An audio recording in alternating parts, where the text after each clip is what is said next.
I realized when I went back and listened to last week's episode, if you pay attention, my voice gets steadily. You can hear me steadily get more and more congested. By the time we were done recording, I was just miserable. Oh yeah. I did take some Benadryl, so I was able to sleep and stuff. But it was a night, that's for sure. Yeah. Isaac kept being like, "You okay, dude? You don't sound too good." It's like, no, I'm fine.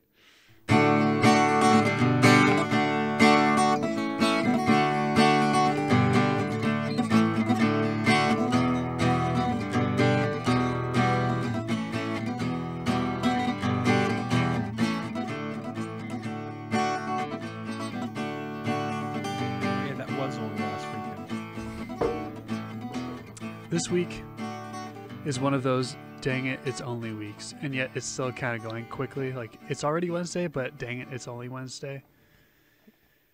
Huh. Yeah. It seems odd. I mean, it's weird to describe that feeling of like it's both going too fast and not fast enough. Mm-hmm. But I guess it makes sense. Well, it's kind of like quarantine this spring. Like, Sure. It felt like forever, but then it's like, holy crap, it's April already. It felt like forever, but the days like bled together Mm-hmm. into this one just quagmire of existence. Yep. At work too, hasn't been particularly eventful. I mean, I did a video, but it was like one of the easiest videos I've ever made. Like, yeah, it went together super quickly. Not the most high production I've ever, or high production value production I've ever done, but serviceable. Just nothing exciting happening really, which is fine. Week was Sometimes the you first like week that, I've had just to chill and be. since I've been here that has felt like it didn't go at a blistering pace. It feels like it's going at the rate a week ought to go, which is good, because hitherto it had been just like absolutely blazing, non-stop action. But Non-stop action from your seminary at St. From Mine Mine Rad. Mine Rad. Mine Rad. Mine Rad. Mine Red. How's the weather down there? It's started cooling off again here. Warmer than Fargo. I imagine. Decidedly warmer. Isn't terribly hard to do. Yes. Particularly when south one is about 1,000 miles further south. Mm-hmm. Not 1,000 miles, but I would say like 500 miles further from the North Pole. Mm-hmm. Right. Hardly surprising. Which is also more toward the equator. Mm-hmm. Correct. The leaves are sort of just all now the starting to change. fall stuff. so- I love fall. I don't care for a lot of fall merchandising, but I will say the Sam Adams fall, like Oktoberfest and their different fall stuff, is pretty banger. I bought a sampler pack of that stuff. Gonna be hanging out with some buddies after this I haven't seen for a while, so it's gonna be At a our good time. you continue. How At our is seminary coffee shop this week, we're running a special on the pumpkin spice latte. That's our drink of the week. of course. Of course. It's We sold a crap ton of them on Monday, because Monday is the day I work, and the special on Mondays is $1 off drink of the week. Oh, Huh. sure. So they have you guys we working the coffee sold- shop, huh? That's kind of fun. Yeah. Some guy who used to run a coffee shop retired and donated all of his equipment to us, and so now we have a coffee shop in our seminary. With like a Very full cool. service espresso bar and everything. Is that what they're going to do with the new Newman Center, I wonder? Like, There's going to be a coffee shop in there. but will they have like the discernment floor guys run it? I don't know. Something like that? I don't know what the plan is. I Maybe. just clean the bathrooms twice a week. Yeah. I'm glad I don't do a lot more than that. Yep. It's kind of hard to tell what's going on now from the street driving by the job site because, well, so much of the they're filling walls in up. a lot of the walls with like foam board and stuff, and putting trusses up on the social hall and whatnot. In the new Newman Center. Mm-hmm. I Yep. would say send me a picture, but I'm sure Father will put something of him standing outside of the job site Oh, on yeah. Facebook. Almost constantly, yeah. Mhm. Yeah, it's been like a month and a half since I was in Fargo, so Mm-hmm. Oh, I'm sure yeah. they've come along. Yeah, bit by bit. It's Not bad. they're not as quickly as they'd like, but it's coming along. It's never as quickly as Cheney would like. Nah, No, nothing's as quickly as he would like. not nearly fast enough. We're not Jesus. We can't build a temple in 3 days. Mm-mm. Sure, Nope. be nice if we could. That would be pretty It'd swell. be a lot cooler if you did. It would be just imagine all the places you could build churches if you could do it in 3 days. Oh yeah, just imagine, like the That scenes in mountain the looks Lego. cool. You know what? I think we should put a church there. You That'd know be a the great place scenes to in have the a Lego church. movie where they're building things. Like imagine that, but it's a whole church. Bishop Master Builders. Just the apostles going around building churches in Ephesus, Just lightning fast out of Lego. like in the Lego games, you push one button and you just kind of do the thing where you wave your hands and the whole thing builds by itself. I saw a very disturbing image on the internet Oh, where Uh-oh. they showed a picture of the Lego hand, where it's like, just the normal plastic piece, and then it does one of those like hyper realistic Oh, renditions yeah. of those things, Yeah, where it those was are like one giant a thumbnail. full hand on either side quite distressing. of a wrist. Yeah. Have you seen like the realistic face mask too, like the Lego style face mask? That's nightmare Yeah. fuel right there. Oof. The man the what how's that go? The Lego man's like, is his house Oh, built yeah, made the of Lego man flesh, or wonders, is he is made he- of house? Is the Lego man He made of screams. house, or is the house made of flesh? He screams, for he does not know. For he does not know. I saw a similar one for like the gingerbread man as well. Right. I've had so much less time to peruse the dank memes Oh yeah. since I've been in seminary. I went back and kind of went through Reddit for a while because I had some time this weekend. We were on free weekend. I'm like, oh good, all I missed was Among Us memes. Oh, Nothing yeah. to Yeah. see. Nothing to see substantive. here. No good real memes. It look And then the debate memes are hot right now. So Oh, yeah. sure. And those aren't any better. I think I No. watched like 2 minutes of it, and I was just like, "This is as awful as I thought it was going to be." yeah. And that seems to be I'm- everybody's reaction. Like, this is as awful as I thought. Is the consensus. So, yeah, hardly Lincoln Douglas, that's for sure.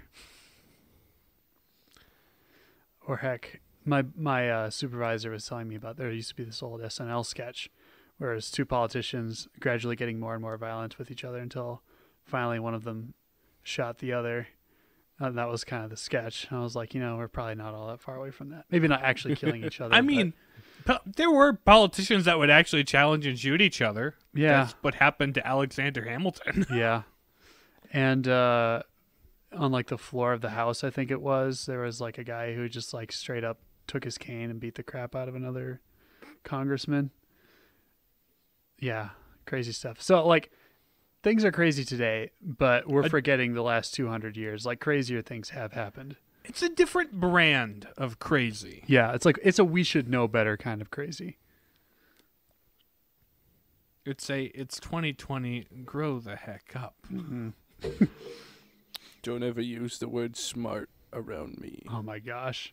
That's my favorite meme. At the debate. Well, like the way he delivered it too is just like, man, if this was like a YTP or some weird SFM thing of Trump, like that's exactly what it would sound like. Don't you use the word smart around me, chump. It's like Mm. he's like those like voice generators. You type something. Oh, in. yeah. It's like he's a robot running on that. Like with, if an A AI predictive wrote, text AI, yeah, yeah. wrote the debate.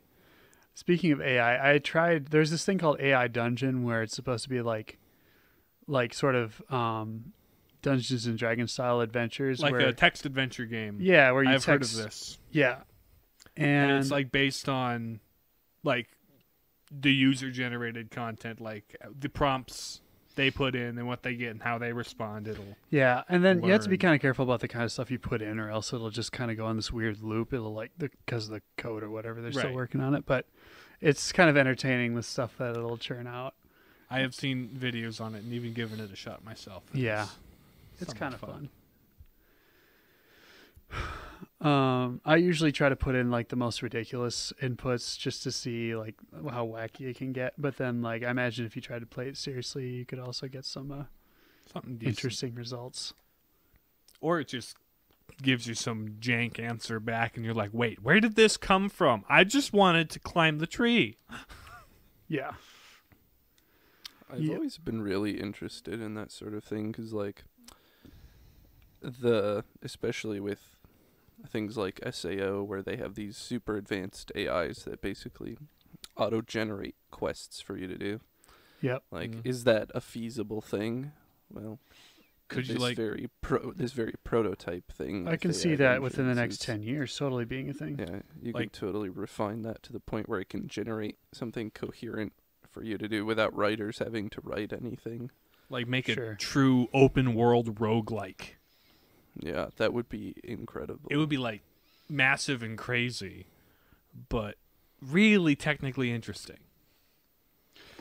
I imagine that's probably what we're, because I mean, procedurally generated missions in games or parts of Procedurally games. generated maps are a Yeah, thing. that, Yeah. that's the thing. So it's just kind of a You matter. can't procedurally generate missions. Well, you can, but they're boring. Yeah, I The think wasn't that procedurally kind of like generated, the content Minecraft has been a thing RPG for was a supposed to long be time. that? It's Speaking of which, Spelunky 2 is out, and that looks really fun. I played a lot of Spelunky I've only 1. seen the Steam ads. I mean, it's action platformer that's procedurally generated, so it's my kind of thing. Yeah, platforming is something you could totally procedurally generate. Oh yeah, Mm-hmm. and so it's Insert story element here. it's just you're No, a it's not cave story explorer, elements. It's and just you maps. just dive into the cave and try and explore as much of it as possible. Well, wasn't until that you die? Because what was it with Diablo we were talking about in that episode? Go back and listen to it.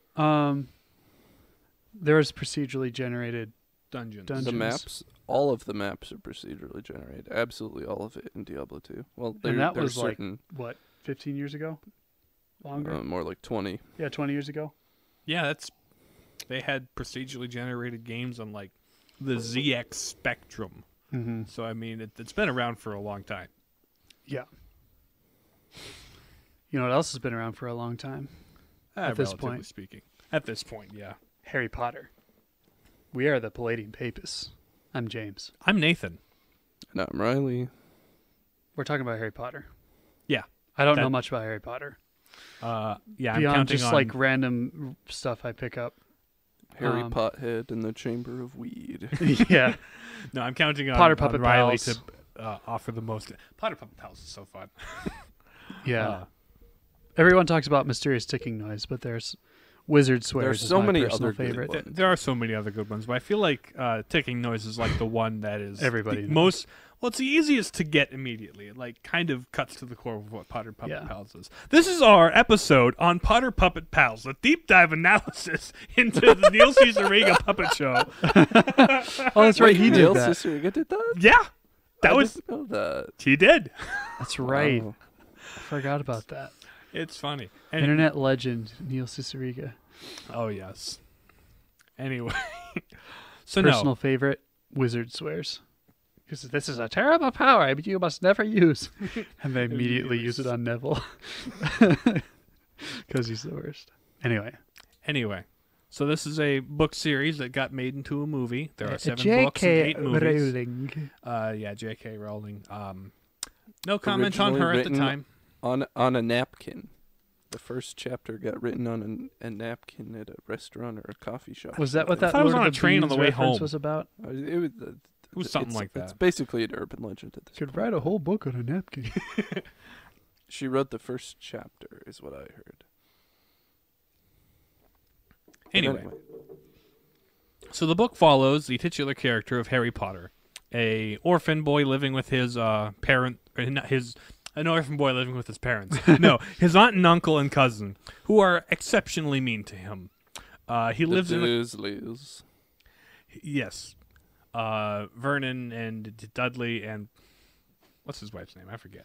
I'm going to get ridiculed by somebody. Anyway, so he's living a perfectly ordinary life, and by perfectly ordinary, I mean they lock him in a cupboard under the stairs and aren't particularly nice to him. Hey, we have one of those.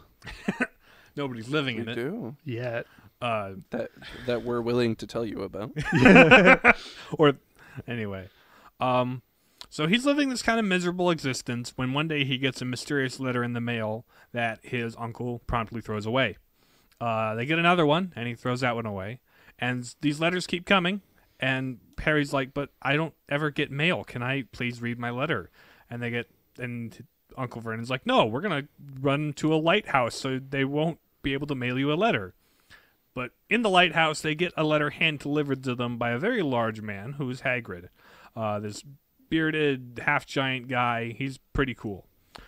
He gives them the letter and says, "You're a wizard, Harry. You're a wizard, Harry. This is a letter of acceptance to I'm not a Hogwarts wizard. School." I'm just Harry. Well, just Harry, you're a wizard. Wizard. But Hagrid, I'm just Harry. No, just Harry. You're gonna go to Hogwarts. You're gonna get an owl, and you're gonna be bloody pleased about it. Anyway, so it's this letter of acceptance to Hogwarts School of Witchcraft and Wizardry because he's a wizard, which is a genetic thing you can be, I guess. It's like if X-Men was more magical. Mm-hmm. So on the way to, he gets his stuff and he buys a bunch of supplies like an owl and a wand and stuff. Like Things you happen. And he is on the train to school. He meets two other of the main characters, Ron Weasley and Hermione Granger, who become his friends over the course of the book. I'm thinking about this. I'm like, how in depth with the story do I want to go? Do I summarize each book because there's a lot that happens? There's 7 books, so aren't Yeah, there? there's a lot that happens, but not all of it really is important to the plot. There's 7 books, right?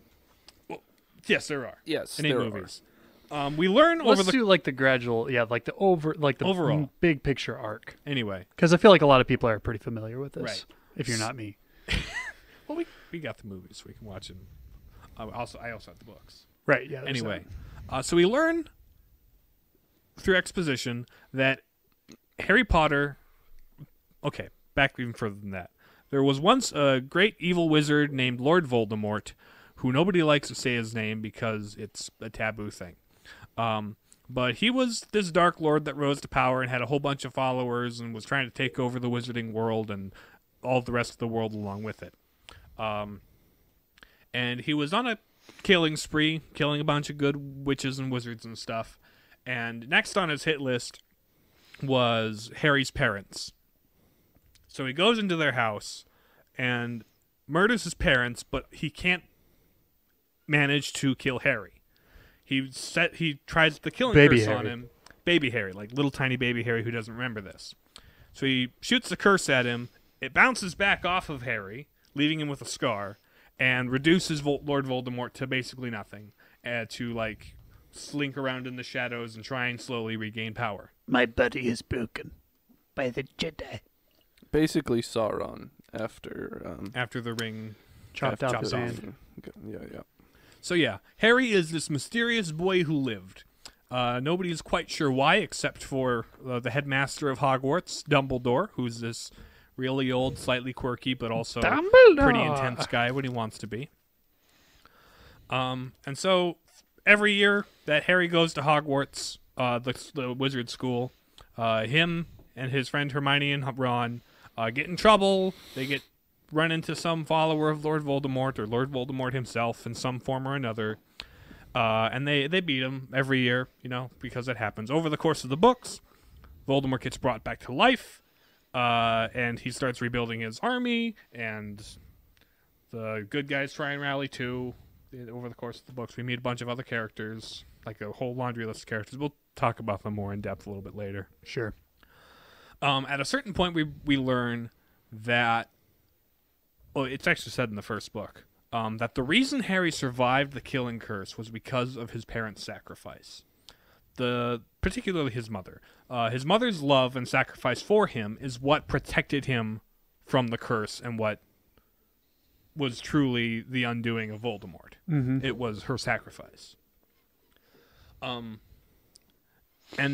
one thing we learn about Voldemort is that in order to stay alive for as long as he has and not die as easily, he has had to split his soul up into various fragments and put them into objects of the world, like worldly objects. So he has taken him. So he's like spread himself all over the place. There's like his school diary. There's like various other like artifacts that he's just hidden around and cursed. And the Horcruxes. Yep, that's what they are. And it turns out that in the process of trying to kill Harry, he inadvertently made Harry into a Horcrux. This is discovered in the last book. Spoilers, but this is a spoilerful podcast, as you know, if you're listening. So, like, at the end of the last book, Harry realizes he has to die in order to kill the part of Voldemort that's inside him. And so he does, but then he comes back to life because he is protagonist and defeats Voldemort. Those are like that's the overarching plot, I guess. I could go into more detail about a lot of things because there's a lot more details. But As is the case with popular fantasy franchises. Particularly if you're 7 books long. There's like every book has like one little reveal about the overarching Voldemort plot. By the time you get to like halfway through 6, you kind of get the most of it. Right, 6 and 7. Most of the big picture filled in, but yeah. The rest of the books are kind of just little misadventures about Harry and his friends and what's going on and the playing broomstick sports and stuff. You know, going to classes. What was is it Quidditch? Quidditch is people. I may have talked about this on the podcast once before, but there's like the big science STEM building on campus, and there's like this patch of grass out in front of it, an open space. And my freshman year, people were playing Quidditch out there. They were running around on brooms. Like, you can't fly in real life. Really? But they were, well, right. Oh, yeah. On brooms. But they were still playing some version of it where you could run around. I don't really get how that could work because you don't have... The beaters. The bludgers and the snitch really don't work without... Okay, here's how you do the snitch. I had some seminary friends I was talking with this about. So you have a guy dress up in a golden bodysuit, slap some wings on him, and have him run around and be the snitch. See, if you could catch him, then you capture the snitch and end the game. Yeah. See, people managed to work it out somehow. Apparently, this is a thing. I was gonna go more the drone route than anything. I mean, yeah. I think having a guy dress up, but that is just so much more fun. Much more entertaining. So, by that logic, the bludgers should be just people. 2 guys in red tights that try and punch people on the brooms. They just walk up, and you have 2 guys with clubs whose entire job is to whack wizard these rugby. guys. And also to whack the said guys through hoops on either side. No, that's the quaffle. The quaffle is just a normal football they throw around. The bludgers, they try and whack at other players. Yeah, that's right. Anyway, wizard sports, it's funny. Yeah. Knock the cedar stick off the cross rock. And then take up all the score downs and divide that by 9. Got it. But yeah, so I suppose we can get into. I mean, it's a little early for the Transcendentals, but there's a lot of examples of all 3 that we. I think we do a sort of like intermediate talk about the stuff. Intermediate talk about the we stuff. We tend to draw out the most significant merits of whatever we're covering, like kind of midway through it, and then really discuss it, and then cap it summarize. Sure. Yeah. So Riley, initial input. Initial input. Ooh, that's a dangerous thing with Harry Potter. Kind of is. When I was a child, I adored Harry Potter. It was the sort of thing that nerds, very much enjoyed and bonded over. Mm-hmm. But as I have matured and grown and sort of reanalyzed it from an adult perspective, I realize what, like, an unhealthy story that Harry Potter is overall. Mm. Insofar as it's like, teenager is rebellious for no reason. He has everything made. He has the perfect genetics. He has the perfect, all of the teachers just love him, especially Dumbledore, and they pamper him, but he's rebellious for no reason. I mean, some of that might be attributed to the loss of his parents, yada, yada, yada, but, he has it good. He has a support system. He has friends. He has teachers who care about him, and yet he continuously, breaks the rules and gets rewarded for it by the people who are supposed to rein him in. So it's not a great way to raise an adolescent. Here, rebel, and then I'm going to reward you for doing so. Or a message to tell readers. Oh yeah. Yeah. Also, Harry Potter is not who the nerds would like him to be. Harry Potter's a total jock. He is exactly the sort of person that he's supposed to be this symbol of the, the social outcast, but he's anything but the social outcast. So, that aside, the things I do like a lot about Harry Potter are, obviously it has this extremely compelling world building, almost unparalleled in anything else in recent memory. I don't even know entirely how to articulate it, but when did the last book come out? 2008, I think. Okay, so it's pretty recent. Yeah, but no other franchise has developed the same sort of cult around it, I would say, and it's not necessarily a bad cult. We'll get into that.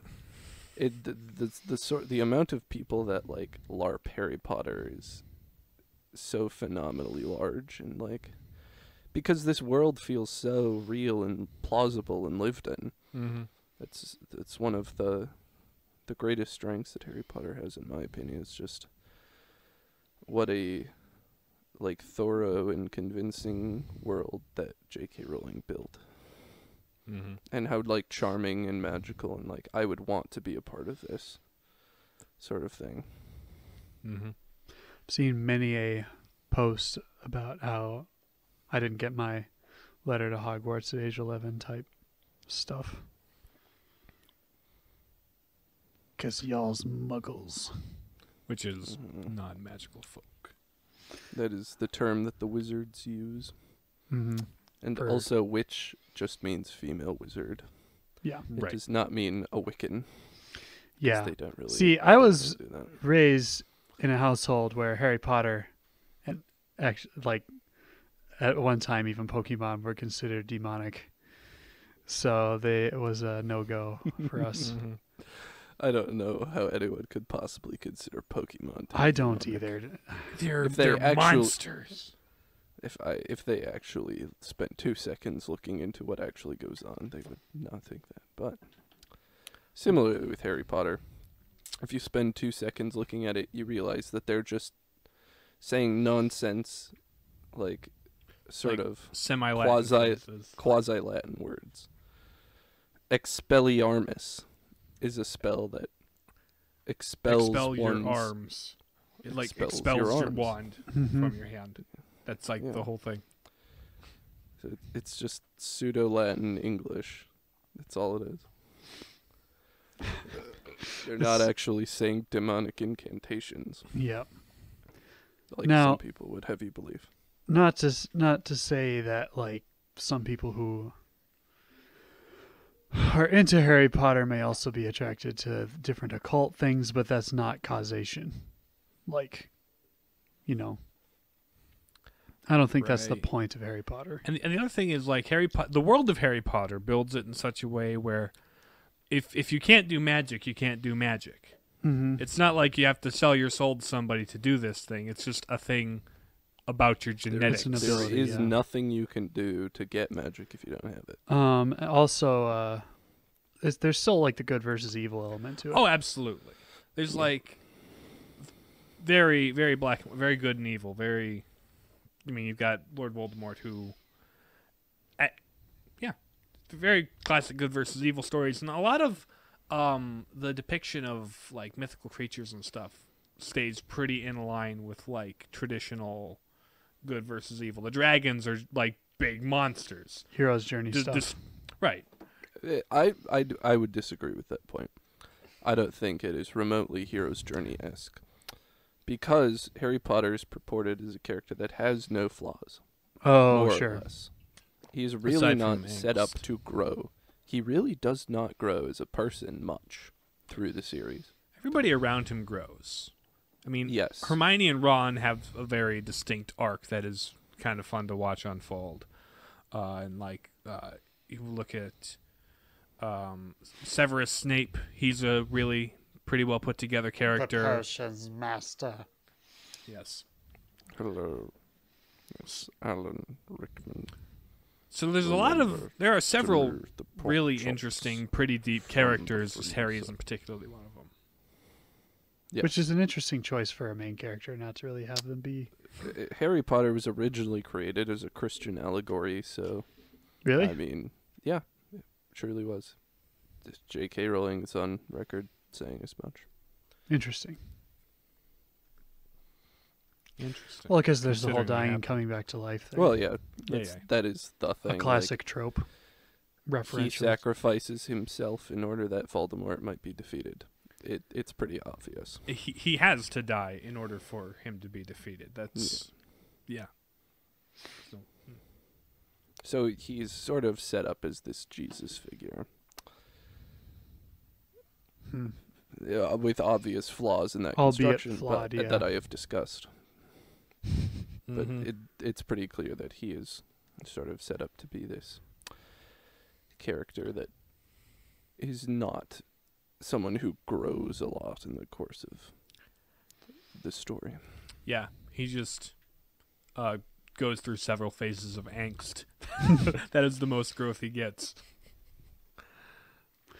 That is the most growth a lot of people get Which as well.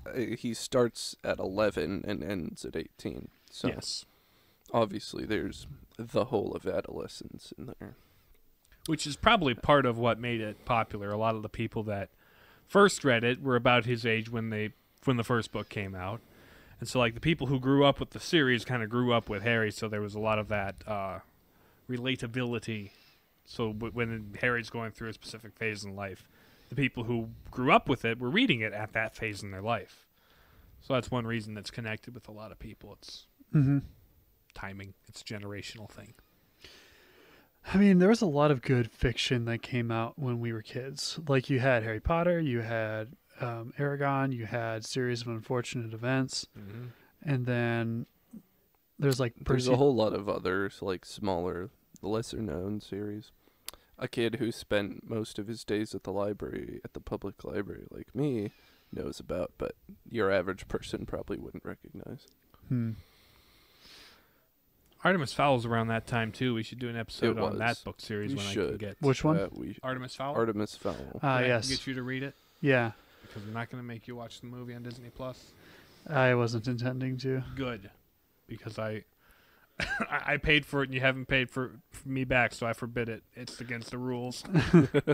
So are all the live action remakes. I am opposed to just giving them extra watch time. Now we're getting off topic, but Yeah, as we are wont. Other redeeming qualities of Harry Potter. there's a lot of characters that I really like that we could talk about. I like Sirius Black. He's a really good character. We meet him in The Prisoner of Azkaban. He's Harry's godfather. He's And made out to be like one of the most dangerous criminals in all of the wizarding world.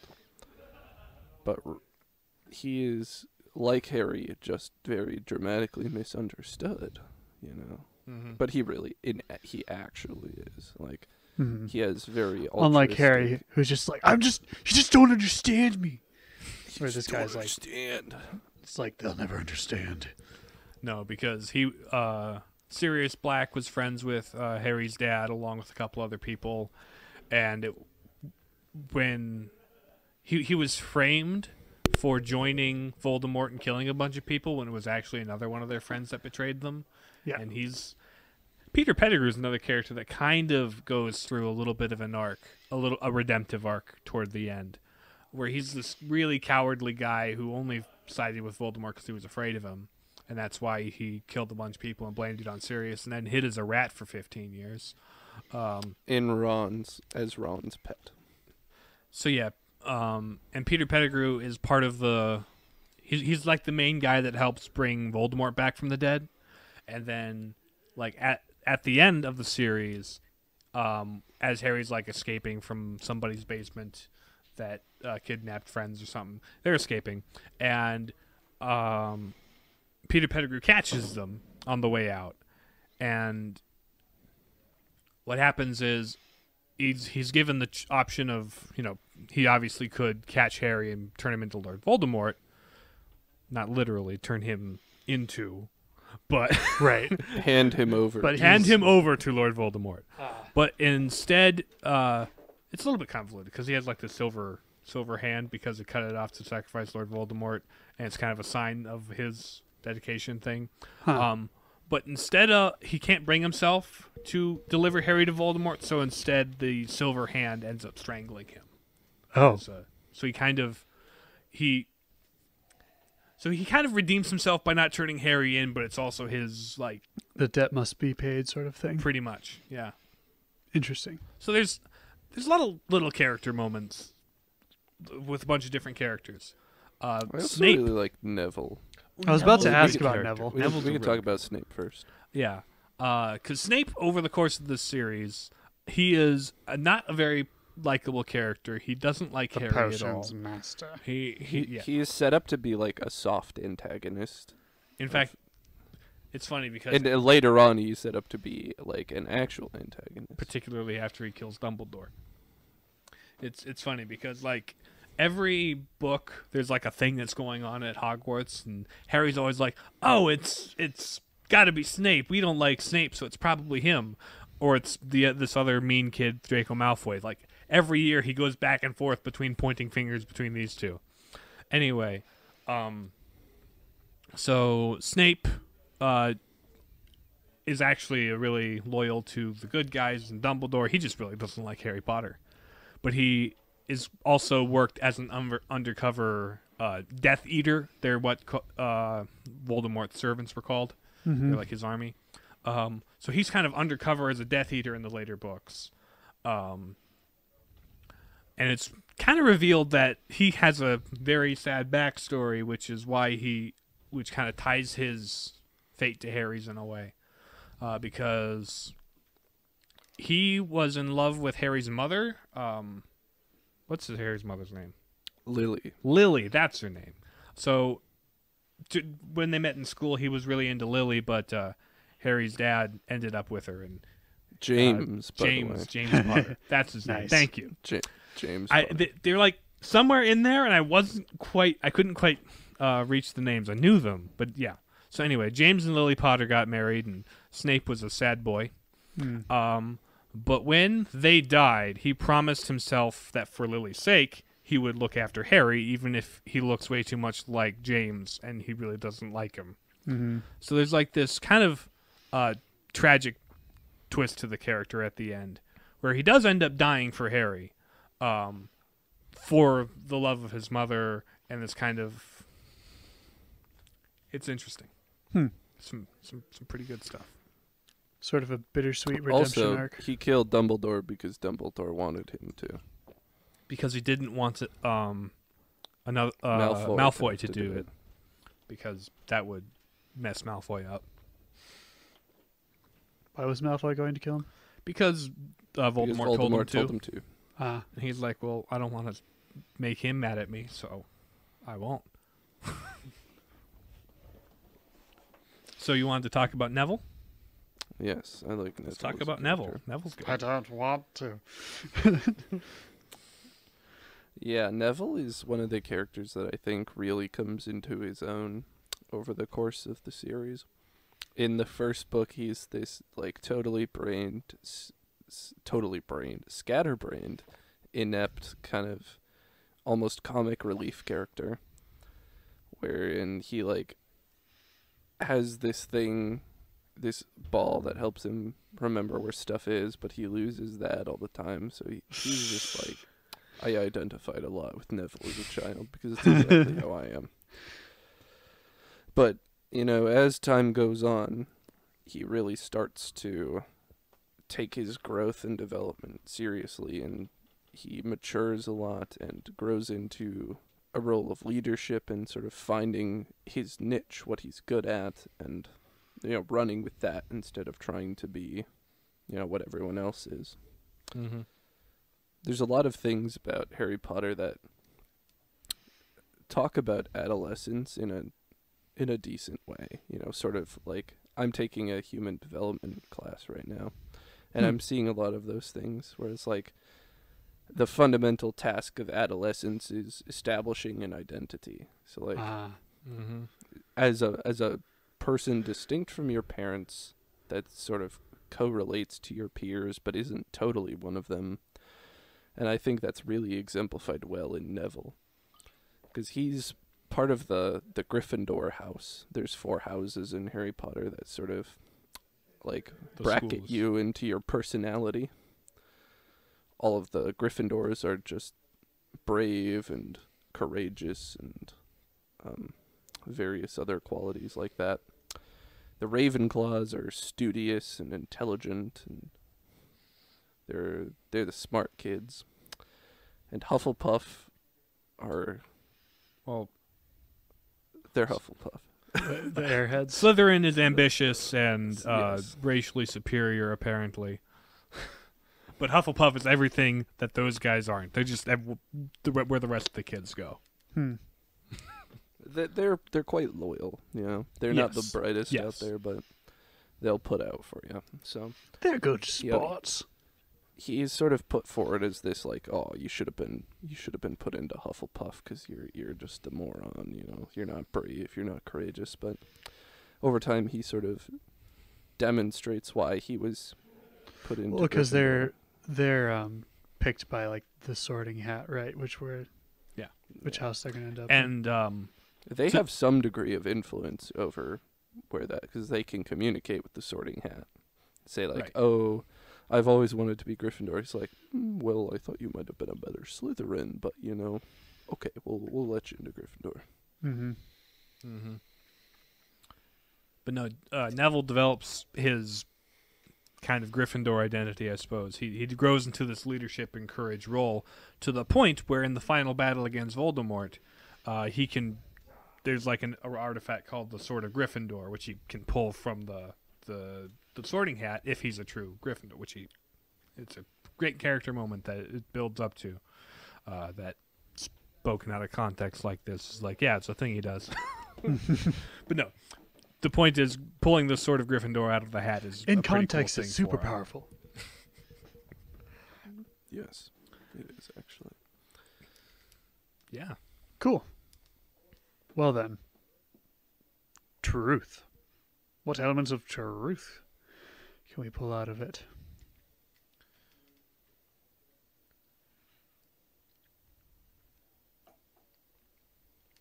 Dun, I'm dun, s- dun, I'm dun, sorry. dun, dun. I'm thinking like, so wait, which book do I talk about? It's like because they'll have their own elements of truth. All of Obviously, them at once, I suppose. all of them once, I suppose.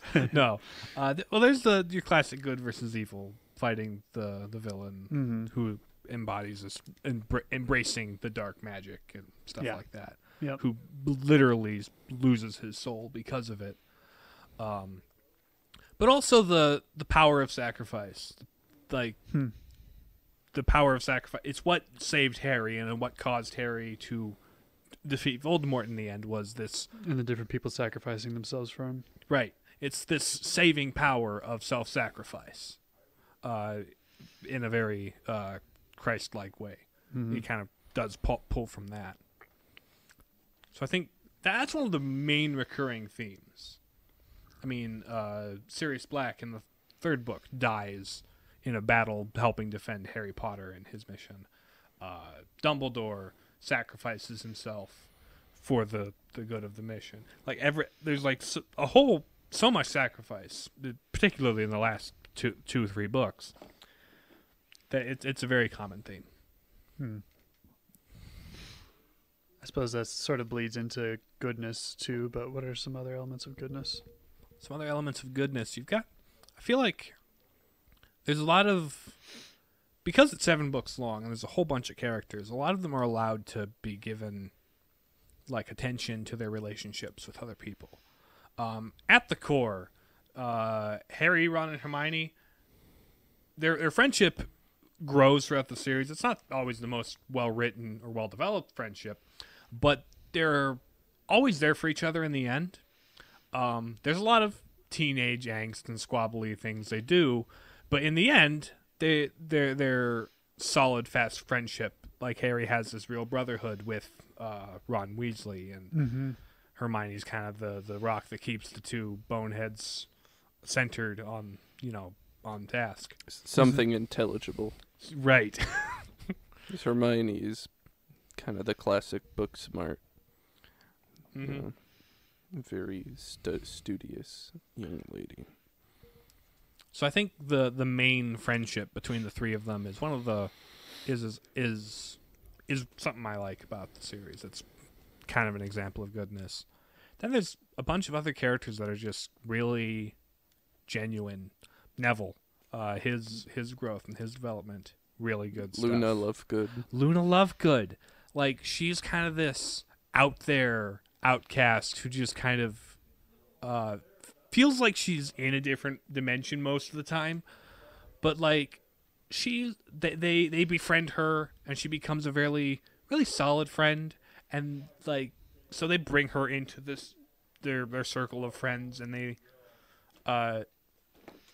there's a lot of good friendship themes in there that are maybe not always the best written or most well developed, but they're pretty solid. B-U-G. Power of friendship. Friendship. Smells like friendship. I don't mind it. What sort of what is beautiful about this? Well, if we're talking specifically the book is really rather engagingly written.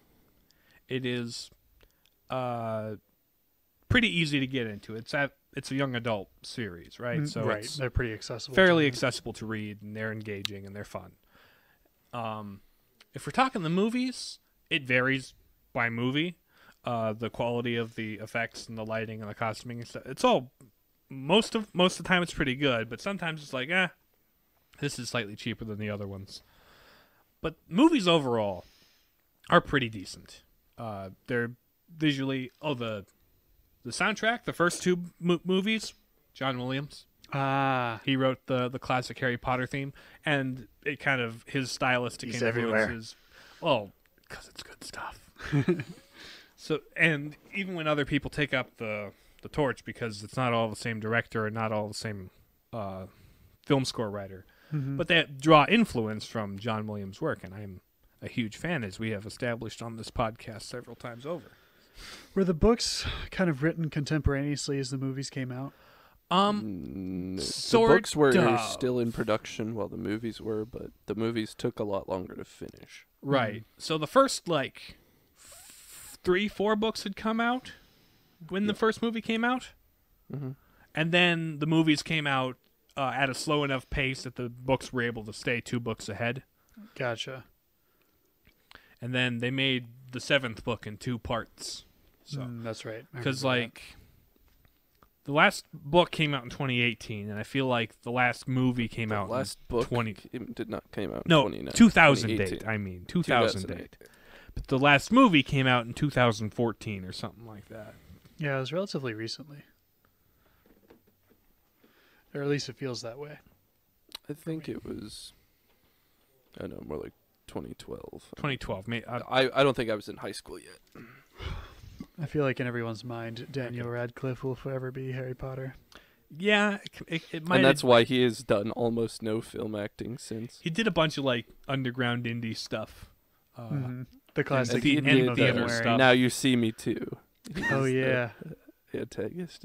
he's done a few other films that are interesting character. I feel like people who are typecast will like turn to character acting stuff to like try to forge a different path for themselves. He also did a lot of Broadway. Yeah. Yeah. I love the meme of him though. It's like a shot from a movie set where he's like in a bathrobe, pajamas and slippers with 2 pistols, looking like he's having a really bad day. I find that rather amusing. Unity. What do parts reveal about the whole? What do parts reveal about the whole? Well, for one thing, it was I'm not sure how much of the story she had in mind when she was writing them. I feel like the first couple were... She had like the absolute overarching thing that she wanted out of it, and that was about it.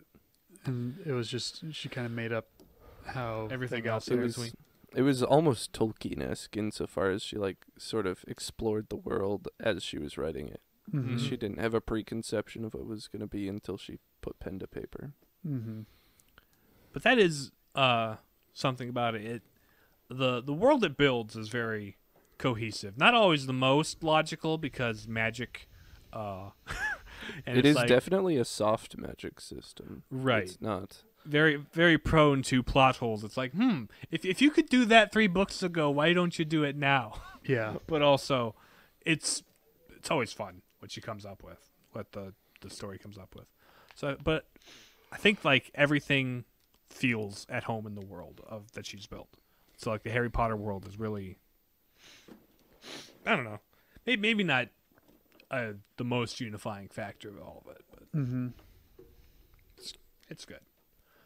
Yeah, it's very much this. I don't know exactly how to describe it, but it's this very classical fantasy, like pre-Tolkien fantasy, where it's like just this slew of mythical creatures and quirky spells, and It's very more it's more fun and adventurous than dramatic and high stakes. right, yeah. Well, isn't the whole thing, it's supposed to take place in the quote-unquote real world, but it's actually like another world kind of behind the scenes? Right. Yeah, This is the wizarding world. It is it's not high fantasy by the strict definition, which is it takes place on our Earth. Sort of the wizarding world is kept secret from the Muggles by various magical means. And sometimes it's humorous to find what means they choose.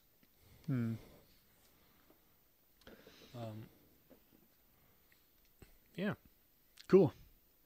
If you want to hear people talk about should Catholics watch Harry Potter, far smarter people than us have covered that topic, so I advise you watch some of those. The Crunch has a really good episode on it too. Give them a listen. Yeah, if you want to give us more of a listen, we are on Stitcher, Spotify, Apple Podcasts, Google Play. Crap, that's all of them, right? Yeah. I've been doing this for 6 That's why I months. keep telling you need an exit script. Yeah, I just need to write one up. You can follow us at Palapapus on Twitter or Facebook. If I remember to post someday, send your questions, comments, concerns, and complaints to thebladingpapus@gmail.com. And that's how you can get in touch with us. We'll be back We'd love once to more. hear from one of you. At least one of the the two of you. Yeah. So, one of the many, the two is getting to be more two. Oh, really? A larger two. Yeah. So thanks for the newcomers for being All here. 2 of you.